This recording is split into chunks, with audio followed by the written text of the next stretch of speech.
किंवा त्यालाच inner line query किंवा नेस्टेड क्वेरी असं म्हणतात. तर त्याच्यामुळं काय होतं, it allows us to treat complex query on the output of another query.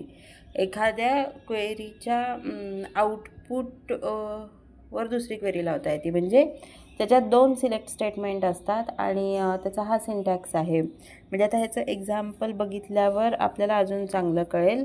आता समजा आपल्याकडे 2 टेबल आहेत, पर्सनल स्टुडंट आणि पर्सनल डिटेल. तर स्टुडंट टेबलमध्ये आहे रोल नंबर, स्टुडंटचं नाव, मार्क्स आणि क्लास. आणि पर्सनल डिटेल्समध्ये त्याच रोल नंबर्सचे नाव आणि ॲड्रेस आहे. ओके, तर त्याच्यामध्ये आता आपल्याला select average marks of the student from average of the marks from student. म्हणजे हे जे मार्क्स आहेत त्यांचं आपल्याला ॲव्हरेज काढायचं आहे. Single output can use comparison operator. मग इथे ह्याचे आपल्याला मार्क्स काढायचे आहेत. मग आता या मार्क्सवर पुढची क्वेरी लावायची. म्हणजे select all from the student where marks are greater than average mark of the student. म्हणजे ॲव्हरेज काहीतरी मार्क मिळाले. समजा असं गृहीत धरू की ॲव्हरेज मार्क आपल्याला मिळाले 70. तर ॲव्हरेजपेक्षा जास्त मार्क असलेले स्टुडंट्स शोधायचे असतील तर select all from the student where marks is greater than average marks from the student. Okay, sub query हे झाली query using comparison operator. Okay, comparison operator आपण इथे वापरला आहे. आणि कंपॅरिझन ऑपरेटर कधी वापरतो आपण, सिंगल आउटपुट असेल तेव्हा आपण कंपॅरिझन ऑपरेटर वापरतो. म्हणजे इथे ॲव्हरेज मार्क्स किती मिळाले असतील आपल्याला, 70 मिळाले असतील, 65 मिळाले असतील, काहीतरी मिळालं असेल तर जे आउटपुट मार्क्स आहेत त्याच्यावर आपण क्वेरी लावली. इथे आपण कंपॅरिझन ऑपरेटर वापरला. ओके, एक्झाम्पल बघू आपण. Select all from the student where हे तर बघितलं. Select roll number, student name आणि marks from the student where roll number in select roll number from personal details. आता इथं कशी केस आहे, समजा की इथं कशी केस आहे तर काही इथं पर्सनल डिटेलचा टेबल आहे, इथं स्टुडंटचा टेबल आहे. तर काही रोल नंबर हे पर्सनल डिटेल्समध्ये आहेत आणि काही रोल नंबर हे स्टुडंटमध्ये आहेत आणि काही त्याच्यामध्ये कॉमन आहेत. ओके, तर आता इथं त्यांनी काय म्हणलं आहे की आता आपण आधी सब क्वेरी बघू. म्हणजे आपल्याला एक्झॅक्ट काय म्हणायचं आहे ते म्हणजे एक्झॅक्ट लक्षात येतं. Select roll number from personal details. Personal डिटेल्समधले हे रोल नंबर सिलेक्ट करा. 2, 4, 6, 8, 10, 12 हे मी 2च्या टेबलमधले धरलेत म्हणजे काउंट करायला सोपे राहतील म्हणून हे रोल नंबर सिलेक्ट केले. म्हणजे 2च्या टेबलमधले 2 to 18 हे रोल नंबर सिलेक्ट केले. ओके, त्याच्यानंतर select roll number, student name आणि मार्क्स. आता कशातले, फ्रॉम स्टुडंट एस. म्हणजे स्टुडंट या टेबलमधले रोल नंबर, स्टुडंट नेम आणि मार्क्स सिलेक्ट करा असं म्हणलं आहे. मार्क्स फ्रॉम स्टुडंट एस याच्यातले रोल नंबर, स्टुडंट नेम आणि मार्क्स सिलेक्ट करा.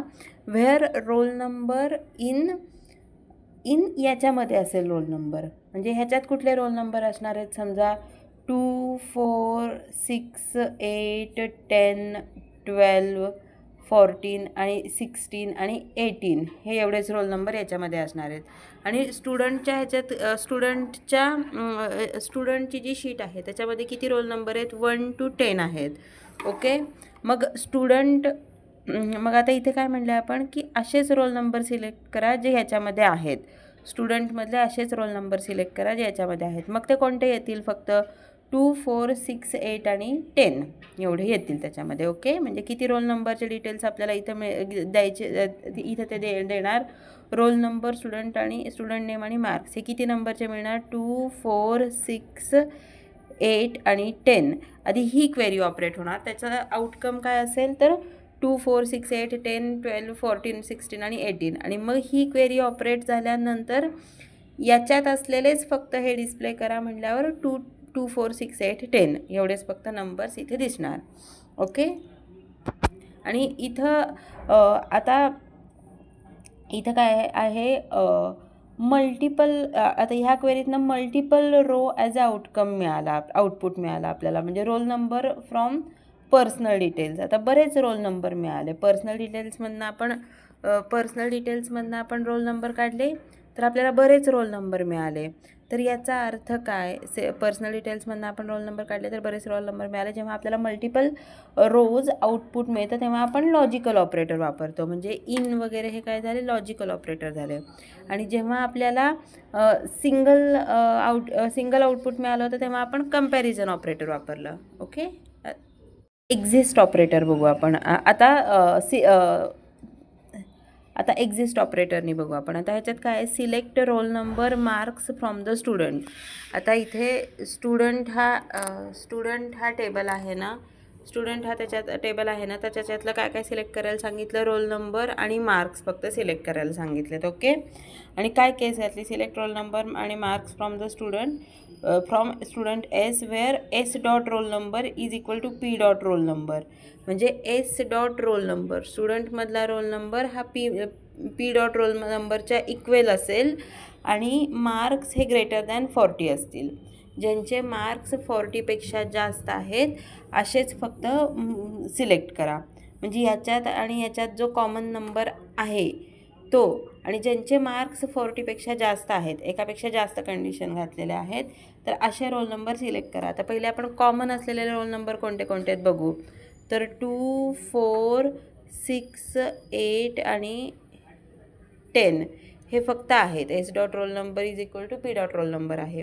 आणि मार्क्स, त्याच्या वर अजून कुठली कंडिशन आहे की मार्क्स पण 40च्या अबाव पाहिजेत. आता ह्याच्यातले काही लोकांचे मार्क्स 40च्या अबाव असतील, तर अशी कंडिशन जे लोक फुलफिल करतात तर त्यांचं काय सांगितलं त्यांनी, तर त्यांचं नाव आणि ॲड्रेस फ्रॉम पर्सनल डिटेलमध्ये अशा मुलांचं नाव आणि ॲड्रेस घ्या.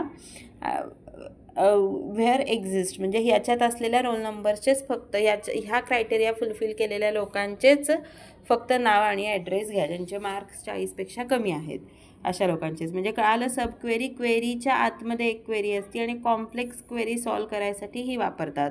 म्हणजे अदरवाईज आपल्याला कसं म्हणायला लागेल, इथं सिम्प्लिफाईड फॉर्मॅटमध्ये दिली आहे म्हणून आपल्याला ही सोपी वाटते आहे. ओके, क्वेरी क्वेश्चन म्हणून कसा विचारला असेल की स्टुडंट टेबल आणि म्हणजे ज्यांचे 40पेक्षा कमी मार्क्स आहेत आणि पर्सनल डिटेल्समध्ये ज्यांचे ॲड्रेस इन्क्लूड केलेले आहेत अशा मुलांचे नावं आणि ॲड्रेस सांगा. म्हणजे नावं आणि ॲड्रेस काढा. हे कसे काढायचे, तर ते आपल्याला हे आत्ताची क्वेरी बघून आपल्याला लक्षात येतं आहे. म्हणून ही कॉम्प्लेक्स क्वेरी सब क्वेरी वापरून आपण इझी फॉर्मॅटमध्ये बसवू शकतो. सिंटॅक्स लक्षात ठेवा. तर आता केस एक्सप्रेशन्स बघणार आहेत आपण.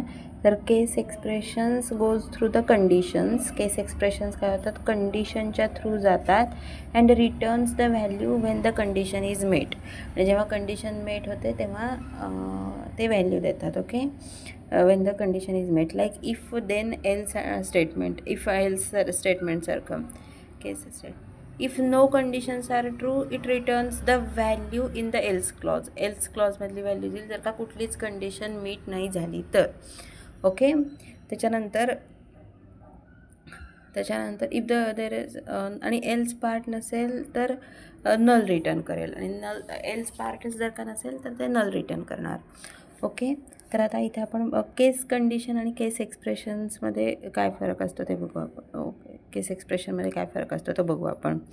आता केस कंडिशनमध्ये काय असतं, जेव्हा एक कंडिशन देतात आणि त्याचा रिझल्ट, दुसरी कंडिशन त्याचा रिझल्ट, तिसरी कंडिशन त्याचा रिझल्ट, आणि काहीच नाही मॅच झाला तर अदर रिझल्ट, ही झाली केस कंडिशन. आणि केस एक्सप्रेशनमध्ये काय असतं, एखादी व्हॅल्यू असेल तर रिझल्ट, जर का दुसरी व्हॅल्यू असेल तर हा रिझल्ट, जर का तिसरी व्हॅल्यू असेल तर हा रिझल्ट, आणि काहीच नसेल तर हा रिझल्ट. ओके, एक्झाम्पलच्या थ्रू समजू म्हणजे जास्त लक्षात येईल आपल्याला.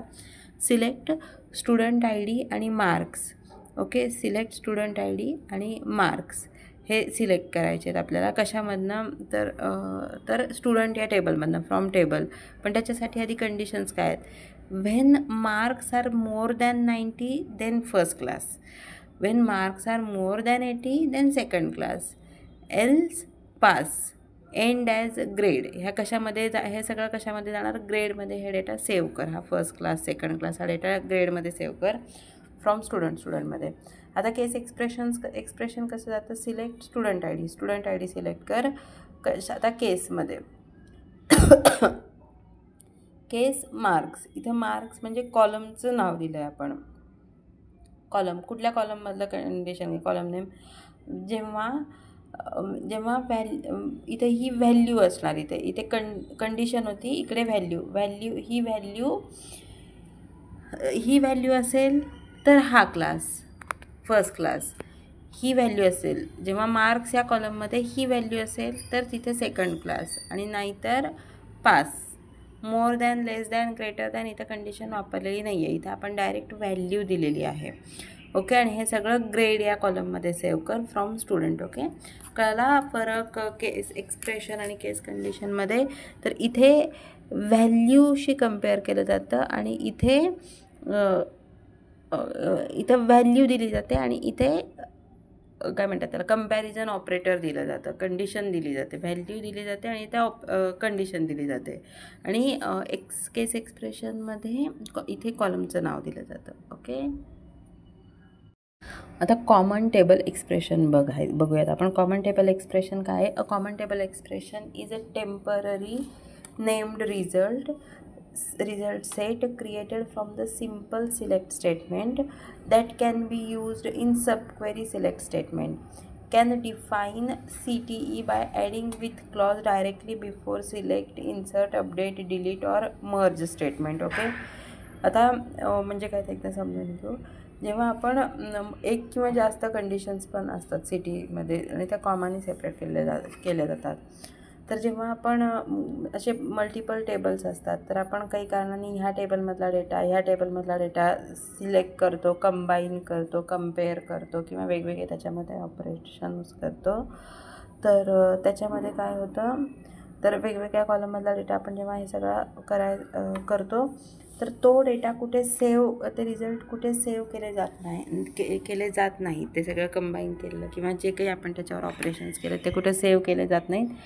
तर ते सेव्ह करायचे असतील तर ॲज अ CTE आपण करू शकतो, म्हणजे as a common table expressions आपण ते सेव्ह करू शकतो. आणि ते कसं, ते इथे सिंटॅक्समध्ये या दिलेलं आहे.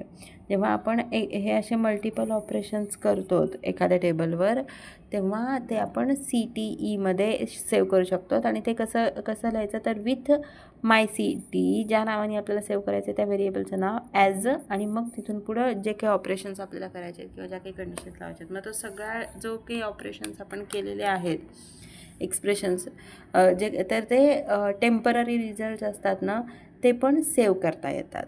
ओके, हे झालं CTE common table expression. Question असा आहे की SQLमध्ये एक्झिक्युशनची ऑर्डर काय असते. तर ओके, तर सांगू. आता फ्रॉम पहिल्यांदा एक्झिक्यूट होतं, तर choose and join table to get base data, की कुठला टेबल चूज करायचा आहे ते बघायसाठी फ्रॉम आधी एक्झिक्यूट होतं.